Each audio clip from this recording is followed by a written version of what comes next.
Patrick bikin kecewa berat, taktik bek jadi sorotan panas di timnas.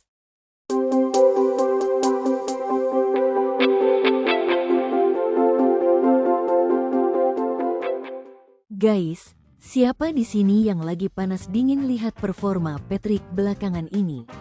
Serius, banyak banget yang kecewa karena dia dianggap enggak berani main dengan formasi pebek.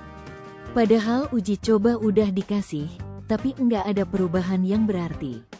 Nah, kita bakal kupas abis nih kenapa keputusan ini bikin banyak orang geleng kepala.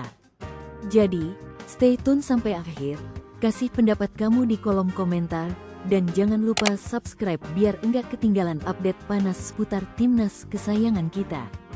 Oke, langsung aja kita bahas. Jadi gini, ada satu poin yang bikin banyak fans sama pengamat bola gregetan, yaitu keputusan Patrick di lapangan. Orang bilang, kalau Patrick enggak berani main dengan pebek, itu sama aja nunjukin kalau dia cuma mau cari aman doang. Kayak cuma pengen ngejar poin, tapi enggak peduli sama pengembangan strategi tim. Nah, kecewanya makin kerasa karena sebelumnya Patrick ini dapat kesempatan uji coba. Banyak pemain lain enggak pernah punya kesempatan kayak gitu, tapi pas dapat giliran, dia malah enggak nunjukin perubahan yang signifikan. Serius, ini bikin orang nanya, kenapa sih kok mainnya tetap gitu-gitu aja?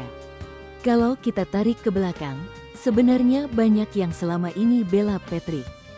Salah satu alasannya karena dia enggak pernah benar-benar dikasih ruang uji coba. Jadi wajar banget kalau performanya kadang terlihat monoton. Tapi sekarang, saat kesempatan emas itu datang, ternyata hasilnya enggak sesuai harapan. Hal ini langsung bikin perdebatan panas, terutama soal formasi.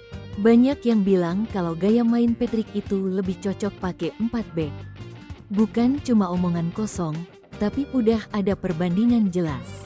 Sama kayak Manchester United, yang menurut banyak pengamat lebih enak jalan pakai 4-3-3 daripada 3-4-3. Nah, analogi itu juga ditarik ke timnas. Banyak yang bilang kalau timnas kita sebenarnya punya karakter pemain yang lebih pas kalau formasinya 4-3-3. Dengan 4 back, transisi serangan jadi lebih hidup, distribusi bola ke lini tengah juga lebih rapi, dan serangan sayap bisa lebih maksimal. Masalahnya, Patrick kayak nggak berani ambil risiko buat coba itu. Padahal sepak bola modern udah jelas banget arahnya. Kalau lu main aman terus, ya lu bakal keteteran sama tim lain yang berani lebih agresif. Inilah yang bikin orang banyak kecewa, karena dianggap nggak ada progres meskipun kesempatan uji coba udah terbuka lebar. Coba deh bayangin, kalau Patrick berani coba main 4 back dengan skema 4-3-3. Lini tengah bisa lebih cair, kreativitas pemain makin keluar, bahkan peluang buat cetak gol jadi lebih banyak. Tapi dengan main konservatif terus, seakan-akan Patrick lebih milih jalan yang gampang, bukan yang bikin tim berkembang. Dan kecewanya nggak berhenti di situ. Banyak fans merasa kalau pola ini bikin timnas kehilangan identitas. Bukannya tampil berani dan ngegas, malah kayak tim yang main nunggu lawan salah. Gimana mau naik level kalau mainnya kayak gitu? Kalau dilihat dari sisi pemain, sebenarnya mereka punya kualitas buat ngejalanin 4-3-3. Ada gelandang yang bisa kontrol tempo, ada winger cepat yang bisa menusuk, dan striker yang siap eksekusi peluang. Jadi pertanyaannya simple, kenapa Patrick nggak coba? Apakah karena takut gagal, atau memang dia nggak yakin sama anak-anak di lapangan?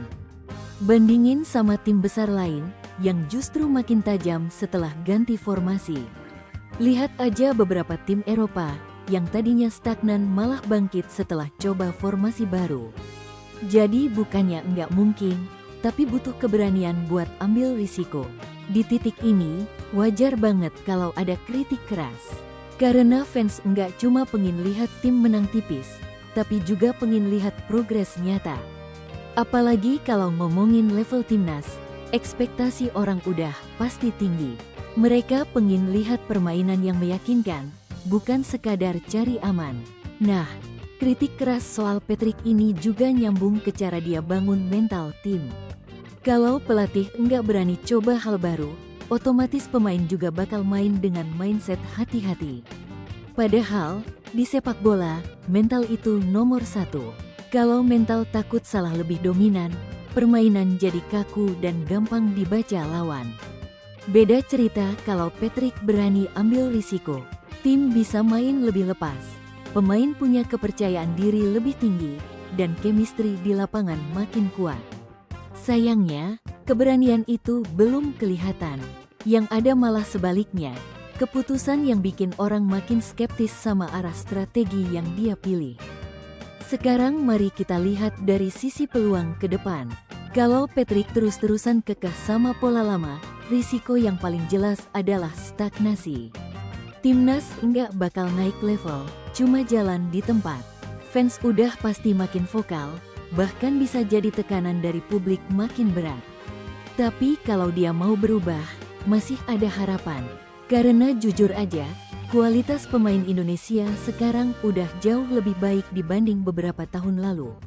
Tinggal butuh polesan strategi yang tepat biar bisa maksimal. Dan salah satunya ya keberanian buat main dengan 4 back tadi.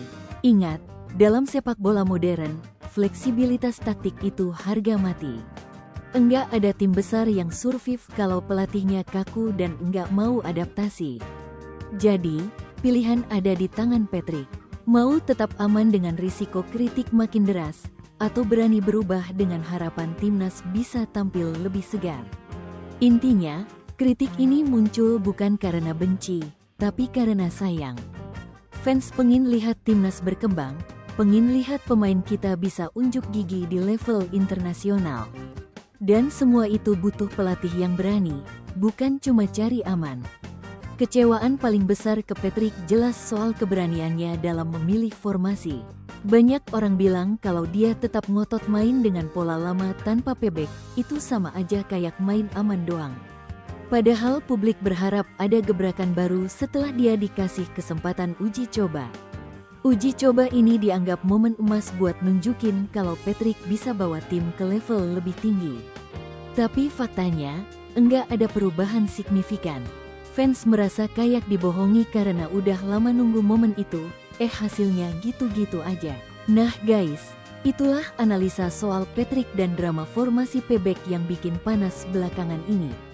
Intinya, publik pengin perubahan nyata, bukan permainan aman yang bikin bosan. Sekarang bola ada di tangan Patrick, apakah dia berani ambil risiko atau tetap jalan di tempat? Kalau menurut kalian, strategi apa yang paling cocok buat timnas kita sekarang? Drop pendapat kalian di kolom komentar, biar diskusi makin rame.